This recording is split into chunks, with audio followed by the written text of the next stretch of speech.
চলেই আসলো সেই সময়টা, মানে আমাদের বাড়ি ফেরার টাইম। আর এই দিকে তো বৃষ্টির শেষ নেই। তো হ্যালো বন্ধুরা, কেমন আছো? আশা করি সবাই ভালো আছে, আমিও মোটামুটি ভালো আছি।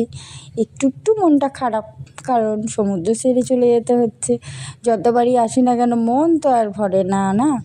যারা যারা পছন্দ করো তারা সবাই জানো। আর এই দিকে বৃষ্টি আর পেছন ছাড়ছে না, বৃষ্টি তো হয়েই যাচ্ছে সকাল থেকেই বৃষ্টি। আমরা কোনো মতন রেডি হয়ে হোটেল ছেড়েছি, কারণ কিছু করার নেই, হোটেল তো ছাড়তেই হবে। এবার বসবো কোথায়? বাস স্ট্যান্ডে বসতে যাইনি, এখানে চলে এসেছিলাম, একটু খাবার দাবার খেয়ে টেয়ে নিলাম সবাই মিলে, যেহেতু বাস আছে আমাদের সকালেই। তো এখানে দেখো, আবার আমরা চা খেতে এসেছি, এখানে আমার ফটো তোলারও জায়গা ছিল। এখানে ওখান দিয়ে চা খেয়ে বেরিয়ে গিয়ে আবার অনেকক্ষণ বসেছিলাম বলে আরেকটু চা খাওয়ার জন্য আমরা চলে এসেছিলাম একটা ছোট দোকানে। বেশ ভালো, ছোট দোকানের চাগুলো যেন একটু বেশিই টেস্ট হয়। তো এদিকে রাস্তা পুরো, এই দিকটা পুরোই ফাঁকা, কারণ কি বৃষ্টি হচ্ছিল তখন যখন শ্যুট করছিলাম।